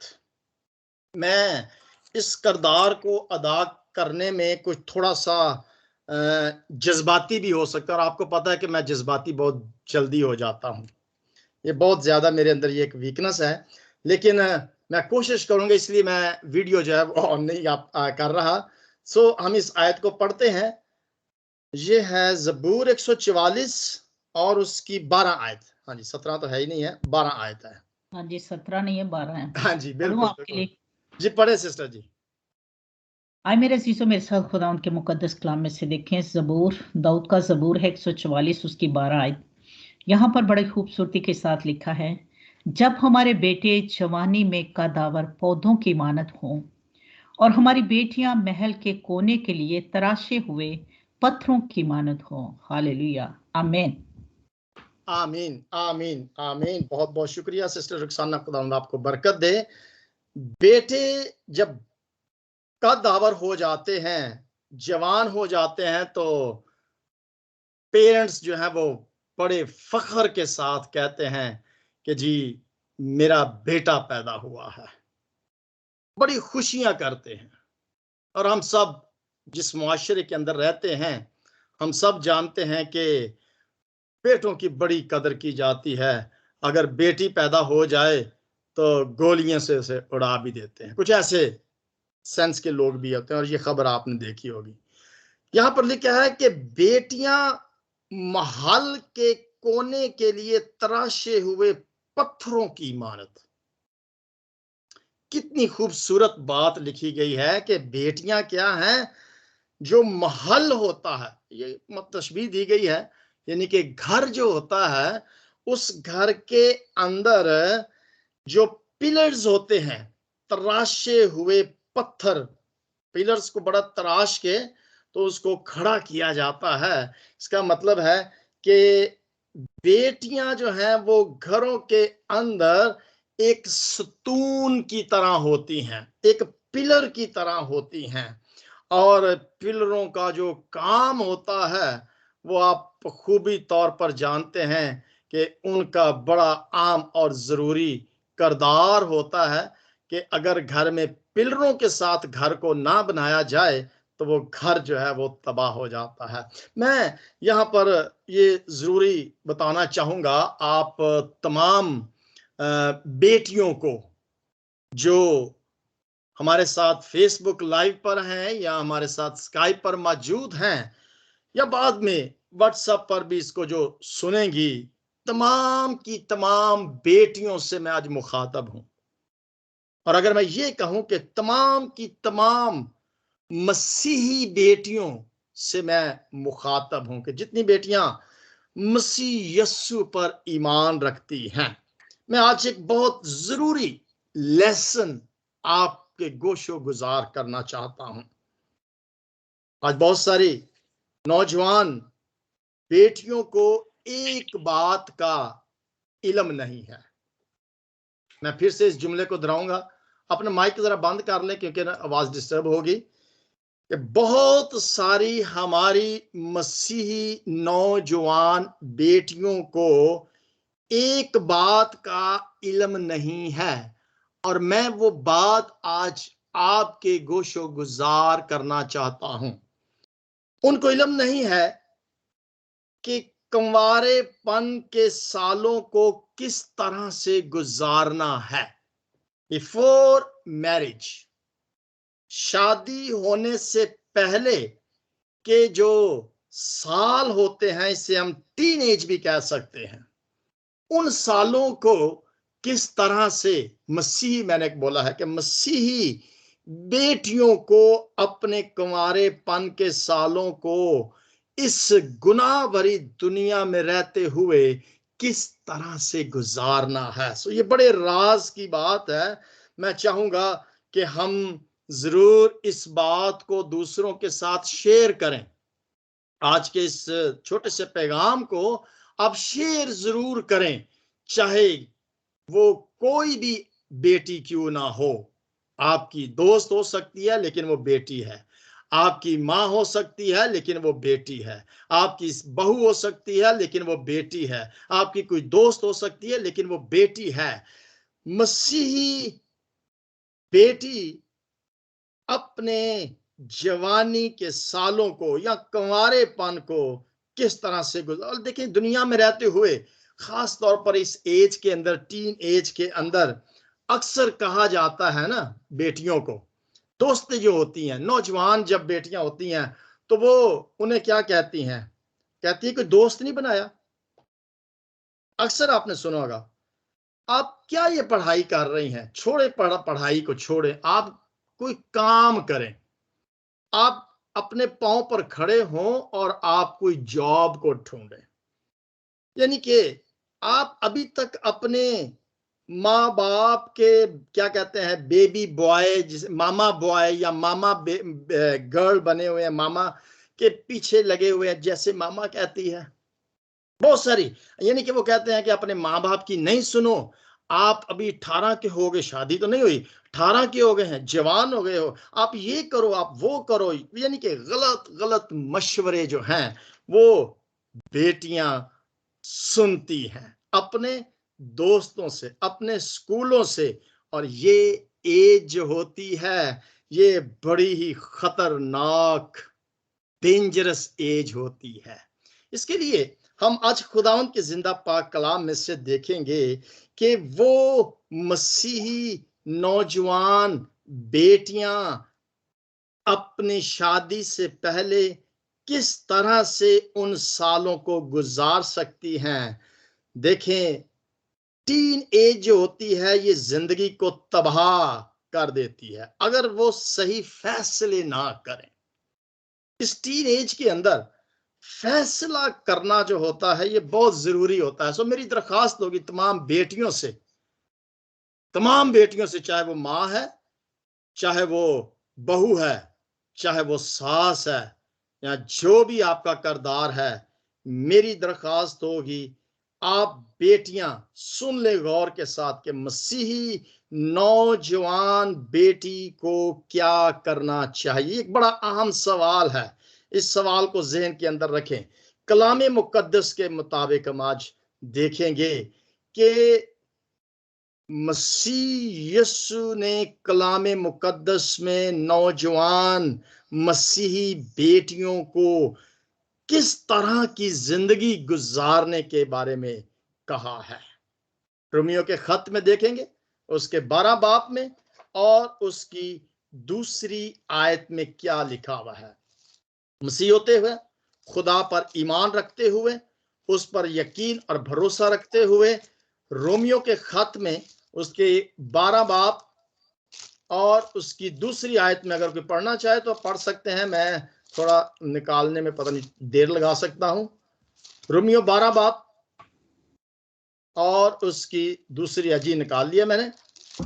हाँ जी, दूसरी आयत में यूं लिखा है खुदावंद के कलाम में, और इस जहां के हम शक्ल ना बनो बल्कि अकल नहीं हो जाने से अपनी सूरत बदलते जाओ, ताकि खुदा की नेक और पसंदीदा और कामल मर्जी तजर्बे से मालूम करते रहो। आमीन। खुदा की मर्जी को तजर्बे से मालूम करते रहो। खुदा की मर्जी बेटियों के लिए क्या है वो मैंने पहले बता दिया है कि they are the pillars of home. घर के अंदर एक पिलर का, जैसे मैंने शुरू में जिक्र किया था, पिलर का काम क्या होता है कि घर को छत जो होती है उस छत को सपोर्ट देना। अब सपोर्ट जिस तरीके से बेटियां देती हैं, अब ये घर दीवारों को नहीं मैं कह रहा, ये घर के जो अफराद होते हैं, जो खानदान होता है, जो कुंबा होता है, आपने अक्सर देखा होगा कि बेटियां बड़ा सपोर्ट करती हैं अपने वालदैन को, अपने बहन भाइयों को, अपने अजीजों को, रिश्तेदारों को। जिस भी तरीके से आप तजर्बा कर सकते हैं, मैं अपनी जिंदगी के तजर्बे से मैं आप बात कर रहा हूं, और आप भी जानते होंगे कि जिस तरीके से बहन शाजिया अपने माँ बाप को सपोर्ट करती हैं, या जिस तरीके से सिस्टर नसरीन अपने बहन भाइयों को, या सिस्टर मार्गरेट, या सिस्टर समर, तमाम की तमाम बहनें जो हैं अपने माँ बाप की सपोर्ट भरपूर तरीके से करती हैं। और ये गलत बात नहीं है। कुछ लोग इसको गलत समझते हैं कि जब बेटियों की शादी हो जाती है तो वो फिर अपने माँ बाप की सपोर्ट नहीं करती। अब ये सपोर्ट जो है ये फाइनेंशियली तौर पर भी हो सकती है और दूसरी तरीके से भी। अब मैं दूसरे तरीके से ये बताना चाहता हूं कि जिनकी शादियां नहीं हुई, मैं उन बेटियों की बात कर रहा हूं कि जब वो अपने जवानी के टीन एज के साल में होती हैं तो आपने देखा होगा अक्सर माएं अपनी बेटियों को बहुत सारे काम की जिम्मेदारियां जो हैं वो सौंप देती हैं। मसलन घर की सफाई के बारे में, बच्चे जो छोटे होते हैं उनका घर में ख्याल रखने से, खाना पकाने में, सफाई रखने में, और बच्चों को तैयार करने में, दूसरे बहन भाइयों, यानी कि घर के अंदर बेटी को एक बड़े अहम जिम्मेदारी को सौंप दिया जाता है वालदैन के जरिए से। और ये गलत नहीं है। यहां पर वो बेटी एक घर को संभालने का तरीका अपनी मां से सीखती है, और मां से बढ़कर बेटी का कोई अच्छा दोस्त नहीं हो सकता। मां क्यों सिखाती है? सफाई करना, खाना पकाना, दुआ करना, या दूसरी जिम्मेदारियां जो होती हैं, उन जिम्मेदारियों को बेटियों को क्यों देती हैं? ताकि वो एक जिम्मेदार बेटी बन सके, वो एक जिम्मेदार मां बन सके, वो एक जिम्मेदार सास बन सके, वो एक वफादार बहू बन सके, जिम्मेदार बहू बन सके। सो ये बेटी जो लफ्ज है ना, इसके अंदर ये तमाम के तमाम किरदार जो आपने कल और आज अदा किए हैं ना, इस बेटी के अंदर वो तमाम के तमाम किरदार जो हैं वो शामिल हो जाते हैं। क्यों? ताकि वो मुआशरे के अंदर एक अच्छी बेटी साबित हो सके, अच्छी बहू साबित हो सके, यानी कि वो कलीसिया के अंदर एक सपोर्टिव किरदार अदा, घर के अंदर भी सपोर्ट देती है और कलीसिया के अंदर भी वो क्या करती है? सपोर्ट देती है। जिस तरीके से अभी सिस्टर रुखसाना बता रहे थे कि वो इस किरदार को जो उन्होंने अपने ससुराल में गुजारा, वो उस किरदार को आज अपनी बेटी को भी बताना चाहते हैं और अपनी दूसरी बहनों को भी बताना चाहते हैं, और कलीसियाई बहनें जो हैं उनको भी इस वफादारी के किरदार को बताना चाहती हैं। और इसके लिए खुदावन का पाक कलाम ये फरमाता है, और ये खुदा के कलाम के मुताबिक है। अगर आप दूसरा तीतस पढ़ें उसके 4 और 5वीं आयत में, तो वहां पर उन बूढ़ी औरतों के बारे में लिखा है कि जो औरतें बूढ़ी होती हैं, यानी कि बूढ़ी से मुराद ओल्ड नहीं है, यानी कि जो एल्डर्स होती हैं, जो एक जिम्मेदार घर के अंदर एक जिम्मेदार या कलीसिया के अंदर जिम्मेदार औरतें होती हैं, उनका काम क्या है? यहाँ पे लिखा है कि ताकि जवान औरतों को सिखाएं। जवान औरतों को सिखाने की जिम्मेदारी जो है वो उन बड़ी खातून जो होती है उनका काम है उनको बताना, उनको सिखाना। सो बेटियों को कभी भी इस बात पर गौर नहीं करना चाहिए कि अगर मुआशरे के अंदर कोई कहती है कि माँ बाप के गोद में नहीं बैठो, आप जवान हो गए हो, आप अपनी मर्जी करो। नहीं, यहां पर लिखा है कि माँ जो है वो अपनी बेटी को सिखाती है। क्या सिखाती है? अपने शोहर को प्यार करें। शादी से पहले अच्छी माँ अपनी बेटी को अपने शौहर से प्यार करना सिखाती है, बच्चों को प्यार करना सिखाती है, मुत्तकी पाक दामन रहना सिखाती है, घर के कारोबार करने वाली अच्छी खातून बनकर रहना, मेहरबान रहना, अपने शोहरों के ताबे रहना, और सबसे बढ़कर खुदा का कलाम ताकि बदनाम ना हो। ये काम है आज मेरी तमाम बहनों का। मैं बहनें कहूंगा, बेटियां भी हैं, बहुएं भी हैं, सास भी हैं, अब तमाम की तमाम मेरी बहनें हैं। सो बेटियां होते हुए ये आपका काम है कि आपने खुदा के कलाम को बदनाम होने से बचाना है। कितनी बड़ी जिम्मेदारी है एक बेटी की। वो बाद में मां बनेगी, सास भी बनेगी, बहू भी बनेगी। सारे किरदार एक बेटी बचपन से अपने माँ बाप से, अपने कलीसिया के रहनुमाओं से और बूढ़ी औरतों से सीखती हैं। मेरी दरख्वास्त होगी तमाम बेटियों से,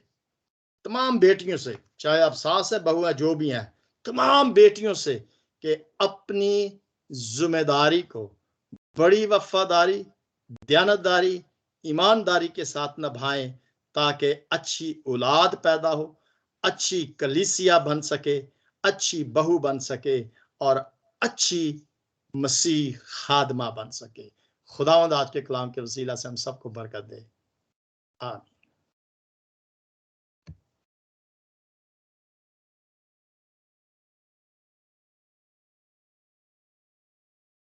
आमीन। थैंक यू पास्टर जी, बहुत खूबसूरती के साथ आपने आज के किरदार को हम तक पहुंचाया। हम आज के इस खूबसूरत कलाम के लिए, बातों के लिए खुदावंद की शुक्रगुजारी करते हैं, और इसी तरह खुदावंद हम में अपनी मौजूदगी को जाहिर करता रहे, और हम अपने अपने किरदारों को इस तरह जाहिर करें कि जिस तरह उसने कहा है कि तुम अपने किरदारों से मुझको जाहिर करना। खुदावंद हम में बसे, हम खुदा में बसें, और हम इसी तरह अपने आप को खुदावंद की उस हर मर्जी को पूरा करें जो इस तरह खुदावंद हमसे चाहता है। खुदावंद की शुक्रगुजारी करते हैं आज के इस खूबसूरत प्रोग्राम के लिए, जिस तरह हम सब ने मिलकर बड़ी खूबसूरती के साथ सर अंजाम दिया, अपने अपने किरदार को निभाया, और हम सब ने मिलकर बहुत एक दूसरे से सीखा है। हम उन किरदारों को इस तरह हमने निभाया है ताकि हो सकता है कि किसी की एक बात की समझ में ना आए, लेकिन हमने बाइबल मुकद्दस में से ही किरदारों को जाहिर कर कर हमने अपने आप को पेश किया है, क्योंकि हम तो खुदावंद के कलाम से ही हर एक बात को खुदा ने हमें हर अपने कलाम में हर किरदार को इस तरह पेश किया है कि हमें कोई मुश्किल नजर ना आए, हमें कोई मुश्किल ना पेश आए, क्योंकि किरदार खुदावंद को पेश करते हैं। तो खुदावंद की शुक्रगुजारी करते हैं माँ के लिए, बहू के लिए, बेटी के लिए, सास के लिए, हर उस अच्छी हस्ती के लिए जो माँ एक औरत होते हुए हर किरदार को निभाती है। बेटी पैदा होती है तो वो बेटी होती है, एक बहन बनती है, शादी होती है तो वो फिर एक बीवी बनती है, जब वो बीवी बनती है तो वो बहू बनती है, तो बहू होते हुए एक सास बनती है, सास बनती है तो आगे बहुत सारे रिश्ते और चलते हैं, नानी दादी बहुत सारे रिश्तों में वो ट्रांसफर होती है। तो इन सारे खूबसूरत रिश्तों के लिए खुदावंद की शुक्रगुजारी करते हैं कि खुदावंद ने औरत को अपने रुतबे में, अपने किरदारों में इस तरह ढाल दिया है कि हम उसे अच्छी तरह निभा सकें।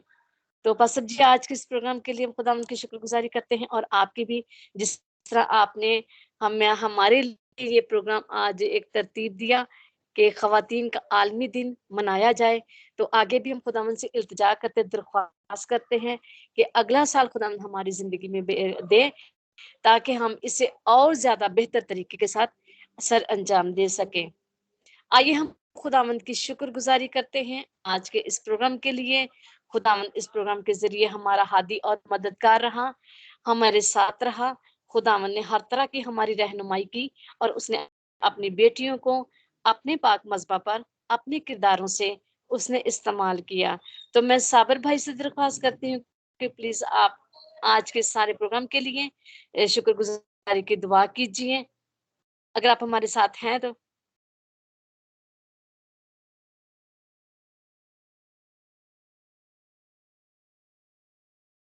अगर नहीं साबिर भाई, तो फिर मैं सिस्टर शाजिया सेबेस्टियन से दरख्वास्त करती हूँ।